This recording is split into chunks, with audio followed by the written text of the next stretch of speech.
Hello दोस्तों, क्या हाल है। आज हम एक मजेदार जर्नी पर जा रहे हैं ट्रांसफॉर्मर्स मूवी की। ये जायंट रोबोट्स वाली फिल्म जो टॉयज से बनी है, स्टार्टिंग में सुपर हिट थी बट फिर कुछ गलतियां होने लगी और उनका डाउनफॉल स्टार्ट हो गया, बिल्कुल हमारे लाइफ की तरह।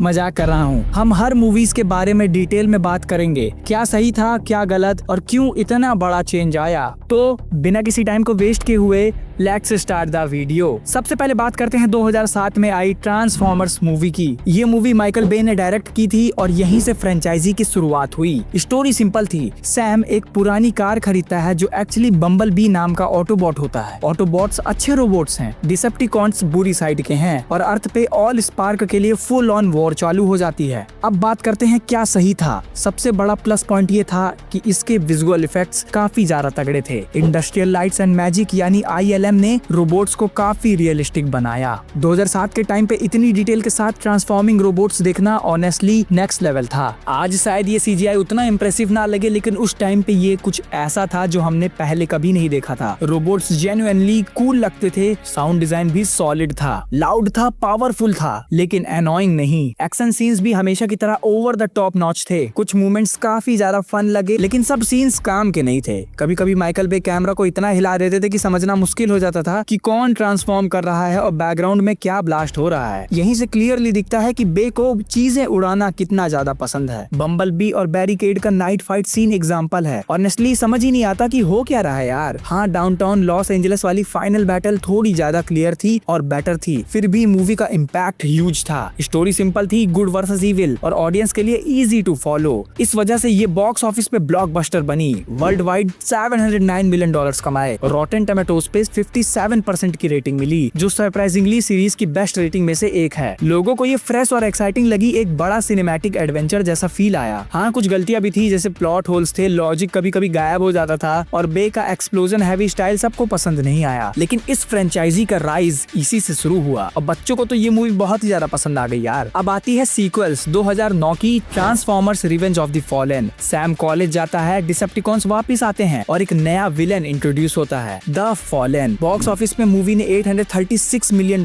कमाए, मतलब पैसा तो बहुत ज्यादा आया, लेकिन रिव्यूज सिर्फ 20% मिला रॉटेन टोमेटोज पे। यहीं से डाउनफॉल स्टार्ट होता है। सबसे पहली प्रॉब्लम ओपनिंग से ही शुरू हो जाती है। फर्स्ट मूवी में ऑप्टिमस प्राइम क्लियरली समझाता है कि ऑल स्पार्क क्या है और कैसे उसकी वजह से ट्रांसफॉर्मर्स वॉर हुई थी। यहाँ पे ओपनिंग बोलती है कि ट्रांसफॉर्मर्स केवमैन के टाइम से ही अर्थ पर थे। प्रॉब्लम ये है कि ये इन्फॉर्मेशन मूवी के आधे से ज्यादा टाइम तक फिर कभी यूज ही नहीं होती। और जो सबसे ज्यादा अजीब बात है वो ये है कि इसी सीन में मेन विलेन द फॉलन भी होता है, लेकिन मूवी उसका नाम तक नहीं लेती। स्ट्रेंज चॉइस है क्योंकि द फॉलन अर्ली स्टोरी के लिए काफी ज्यादा इंपॉर्टेंट है, कंपेयर किए बताना कि ट्रांसफॉर्मर्स हमेशा अर्थ पर ही थे। अगर पहले से ही पता होता कि द फॉलन कौन है, तो जब एक मरता हुआ डिसेप्टिकॉन उसे वापस आने की बात करता है, उस सीन का इम्पैक्ट काफी ज्यादा बेटर होता, उससे पहले कि ऑप्टिमस प्राइम ही उसे सीधे मार देता है। इसके बाद स्टोरी और भी ज्यादा कंफ्यूजिंग हो जाती है, प्लॉट समझना मुश्किल हो जाता है, डायलॉग्स काफी ज्यादा बकवास लगने लगते हैं और रोबोट्स के बीच डिफरेंस दिखना भी बंद हो जाता है। एक्शन इतना लाउड और कैओटिक हो जाता है कि कभी कभी सर दर्द होने लगता है भाई। ऊपर से कुछ जोक्स तो सर के ऊपर से ही चले जाते हैं और कुछ जोक्स तो रेसिस्ट और स्टूपिड भी थे, जैसे रोबोट ट्विंस का बिहेवियर। मेगन फॉक्स की कैरेक्टर का भी प्रॉपर्ली डेवलपमेंट नहीं हो पाया था। ओवरऑल माइकल बे ने इफेक्ट्स और एक्सप्लोजन पर फुल फोकस रखा, लेकिन स्टोरी पीछे छूट गई। फिर भी लोग थिएटर्स गए क्योंकि पहली मूवी उन्हें पसंद आई थी, लेकिन यहीं से प्रॉब्लम स्टार्ट हो जाती है। फ्रेंचाइजी फैटिग, मतलब ऑडियंस सेम फॉर्मूला देख देख कर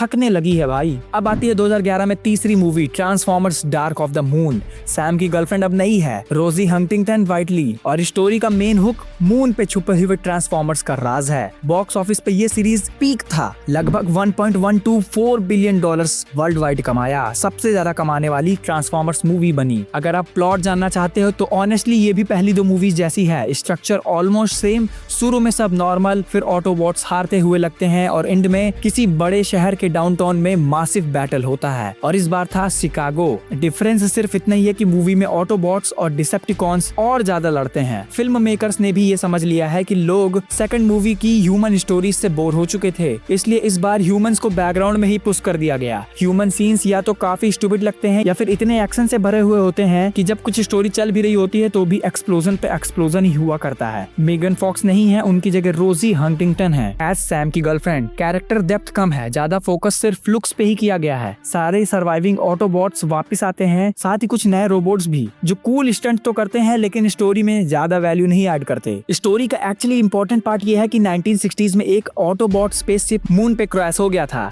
जिससे यूएस गवर्नमेंट ने सीक्रेट रखा। उस शिप के अंदर एक पावरफुल वेपन होता है और ऑटोबॉट्स का lost leader sentinel prime, Optimus prime sentinel को रेस्क्यू करके अर्थ ले आता है। साथ ही उस वेपन के जो बाद में एक टेलीपोर्टेशन डिवाइस निकलता है। मेगाट्रॉन जो अभी भी जिंदा है उस डिवाइस को चुराना चाहता है। इस मूवी में भाई केवल विजुअल इफेक्ट्स और 3D शॉट्स काफी ज्यादा ऑसम थे। शिकागो में जो फाइनल एक्शन हुआ उसका स्केल तो भाई बहुत ज्यादा इपिक था। रिव्यूज इसको मिले थे 35% के आसपास, थोड़े से इंप्रूव हुए लेकिन सेकंड मूवी से तो भाई ठीक ही थी। लेकिन प्रॉब्लम्स वही पुरानी थी, स्क्रिप्ट में ज्यादा दम नहीं था, रन टाइम बहुत ज्यादा लंबा था, लगभग 2.5 घंटे के आसपास, और कैरेक्टर्स काफी ज्यादा कनेक्ट ही नहीं हो पा रहे थे और मूवी का प्लॉट समझना भी काफी ज्यादा मुश्किल था। इसे देख के यही लग रहा था कि फ्रेंचाइजी अब केवल पैसे छापने वाली मशीन बन गई है, लोगों को स्टोरी से कोई मतलब ही नहीं है। लोग सिर्फ आते हैं, एक्सप्लोजन देखते हैं, कार्स को ट्रांसफॉर्म होने देखते हैं, लेकिन स्टोरी से कोई इमोशनली कनेक्ट नहीं हो पाते। खैर, अब आती है 2014 की एज ऑफ एक्सटेंशन। ये है चौथी फिल्म। स्टोरी नहीं है, अब इसमें मार्क वॉलबर्ग आता है एज केट, एक इन्वेंटर। ह्यूमन ट्रांसफॉर्मर को हंट करते हैं और डायनाबॉट्स आते हैं। बॉक्स ऑफिस पे $1.104 बिलियन कमाए, मोस्टली चाइना से, क्योंकि वहां बहुत ज्यादा इसको प्रमोट किया गया था। रिव्यूज था भाई 18%, इतना ज्यादा कम कि क्या बताऊं। एक्शन भी काफी ज्यादा केओटिक था और मूवी 3 घंटे लंबी थी भाई। बीच बीच में तो मुझे भी सोना आ रहा था जब मैं इसको फिर से देख रहा था। तो कैरेक्टर्स बिल्कुल फ्लैट थे और प्लॉट में कोई लॉजिक ही नहीं था। माइकल बे का वही पुराना फिल्म मेकिंग स्टाइल अब यार बोर करने लगा था।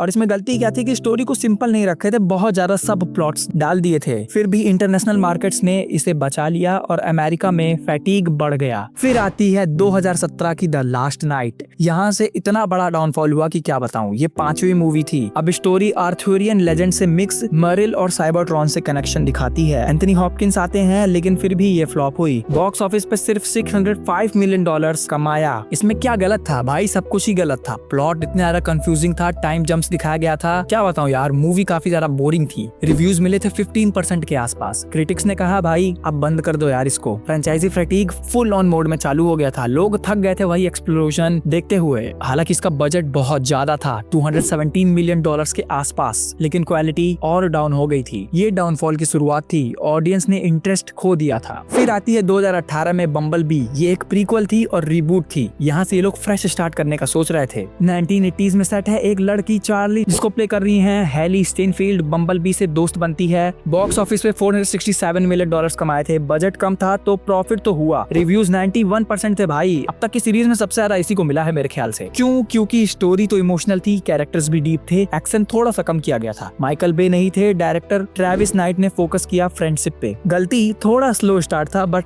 ओवरऑल फ्रेश थी और हार्ट वार्मिंग थी। इसने डाउनफॉल से बचाया, लेकिन बॉक्स ऑफिस पे कम किया क्योंकि पहली मूवीज बदनाम हो रखे थे। खैर, अब देखते हैं 7वीं मूवी जो आई है 2023 में, rise of the beast. Transformers rise of the beast 1990s में सेट है। नए ह्यूमंस नोवा और एलेना और मैक्सिमल्स आते हैं। बॉक्स ऑफिस पे $439 मिलियन कमाए। इसको रिव्यू मिला था 52% का। इसमें सही था भाई, एक्शन काफी ज्यादा फन था और कास्ट जो था वो भी काफी ज्यादा डाइवर्स था। बीस्ट कूल थे। गलती ये थी कि भाई फॉर्मूलिक स्टोरी थी, कंफ्यूजिंग प्लॉट था और फ्रेंचाइजी का वही पुराना इशू। अंडर परफॉर्म किया क्योंकि लोगों में भाई अब इंटरेस्ट खत्म हो गया है और कंपटीशन भी आ गया था और मूवीज का। खैर, अब देखे हैं हाल ही में आई 2024 में 8वीं मूवी ट्रांसफॉर्मर्स 1। ये आई है भाई, नई है, एनिमेटेड ऑरिजिन स्टोरी है। ऑप्टिमस और मेगाट्रॉन की फ्रेंडशिप से शुरू होती है। वॉइस एक्टिंग किए थे भाई क्रिस हेम्सवर्थ, ब्रायन टैरी। रिव्यूज उसको मिला था 89% का। स्टोरी काफी बढ़िया थी, एनिमेशन एक्शन भी काफी ज्यादा बढ़िया था, लेकिन बॉक्स ऑफिस पे सिर्फ और सिर्फ $128 मिलियन कमाया। फ्लॉप क्योंकि भाई पुअर मार्केटिंग हुई थी, फ्रेंचाइजी का फैटीग फिर से हुआ था और इसका भाई कंपटीशन भी आ गया था बीटलजूस 2, तो उसको ज्यादा अच्छे रिस्पॉन्स मिल गए थे इसके कंपैरिजन में।